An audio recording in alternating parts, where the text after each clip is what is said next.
Hello student welcome to our MR education classes को पिला माने आज जानिबा प्लस टू बोर्ड एग्जाम रे आसुथिबा ओडिया ऑप्शनल क्वेश्चन इलेक्टिव रु कविता रु प्रथम क्वेश्चन जानिबा कविता रु पठित कविता रु परशुरामଙ୍କ चरित्र चित्रण कर। प्रश्न नंबर 1 रे अछि कविता रु परशुरामर चरित्र चित्रण कर।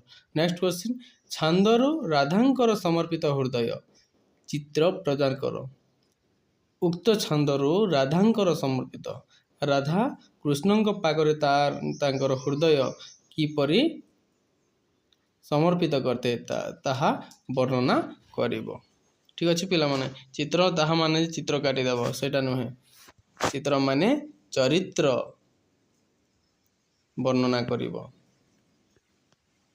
ठीक अछि वीडियो भल लागुथिले लाइक शेयर सब्सक्राइब करिबा भूलिबो नाही। एटा मोस्ट इंपोर्टेंट क्वेश्चन पिला माने दुईटा क्वेश्चन रो गोटे प्रश्न निहाती आसीबो। नेक्स्ट क्वेश्चन प्रबंध रु जानिबा सत्यमेव जयते एक व्यंगात्मक रचना प्रमाण कर। सत्यमेव जयते रो व्यंगात्मक रचना प्रमाण कर। नेक्स्ट क्वेश्चन छोट ही सुंदर प्रबंधर आभिमुख्य आकलन कर। छोट ही सुंदर प्रबंधर आभिमुख्य आकलन कर।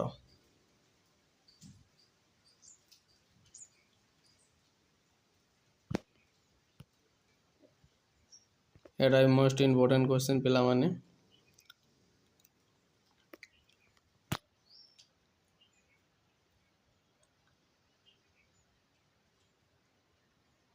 सत्यमेव जयते व्यंगात्मक रचना आउ छोट ही सुंदर ये दुईटी रो गोटे प्रश्न निहाती आसीबो पिला माने 99% चांस अछि पिला माने प्रश्न खाली घोषिकी जाइथिबो। गल्प रु जानिबा पिला माने पक्षाघात गल्प रो सार्थकता निरूपण कर।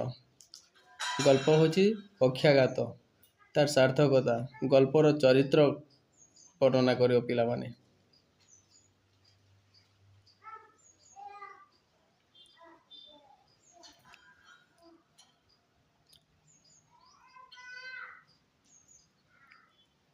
नेक्स्ट जानिया पिला माने एटा 5 मार्क पिला माने 5 मार्क निहाती आसीबो गोटे क्वेश्चन रे 5 मार्क मोस्ट इंपोर्टेंट क्वेश्चन पिला माने एटा पक्षाघात गल्पर सार्थकता 99% चांस अछि।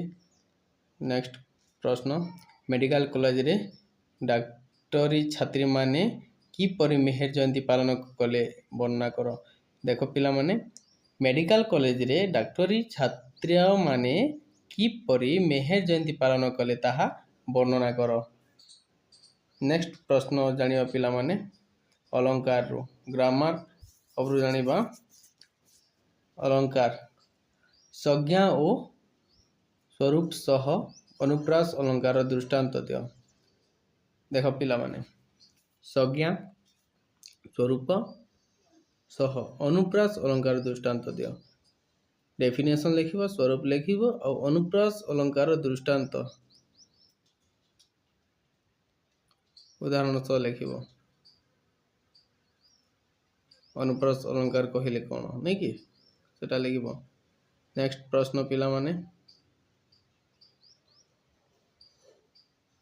राई अलंकार मोस्ट इंपोर्टेंट क्वेश्चन। नेक्स्ट प्रश्न हला श्लेष अलंकार कहा कुआ जाय। श्लेष अलंकार कहा कुआ जाय एवं एहार उदाहरण दियो। श्लेष अलंकार कहा कि कुआ जाय से आउ ताहार उदाहरण दे लागबो पिला माने बुझी पारिलो। एटा 10 मार्क पिला माने दुईटा क्वेश्चन 10 मार्क 3टा क्वेश्चन 15 मार्क पिला माने भलो से पढ़ी देलो 100% आसीबो क्वेश्चन माने। ପଢ଼ିକି ଯାଅ ଖାଲି।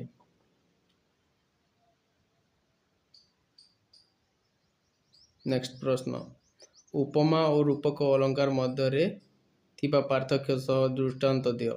ଉପମା ଓ ରୂପକ ଅଳଙ୍କାର, ଉପମା ଅଳଙ୍କାର କ'ଣ ଆଉ ରୂପକ ଅଳଙ୍କାର କ'ଣ, ସେ ମଧ୍ୟରେ ପାର୍ଥକ୍ୟ ସହ ବୁଝାଇ ଲେଖିବ ପିଲାମାନେ। ଉପମା ଆଉ ରୂପକ ଅଳଙ୍କାର ମଧ୍ୟରେ ପାର୍ଥକ୍ୟ। ନେକ୍ସଟ ପ୍ରଶ୍ନ ପିଲାମାନେ, ଉତ୍ପ୍ରେକ୍ଷା ଅଳଙ୍କାର କାହାକୁ କୁହାଯାଏ? ଦୃଷ୍ଟାନ୍ତ ସହ ବ୍ୟାଖ୍ୟା କର। ଉତ୍ପ୍ରେକ୍ଷା ଅଳଙ୍କାର କାହାକୁ କୁହାଯାଏ ସେ ତାର ଦୃଷ୍ଟାନ୍ତ ସହ ବ୍ୟାଖ୍ୟା କରିବ। ଭିଡ଼ିଓ ଭଲ ଲାଗିଥିଲେ ଲାଇକ୍ ସେୟାର ସବସ୍କ୍ରାଇବ୍ କରିବ ପିଲାମାନେ ଭୁଲିବ ନାହିଁ। Thank you.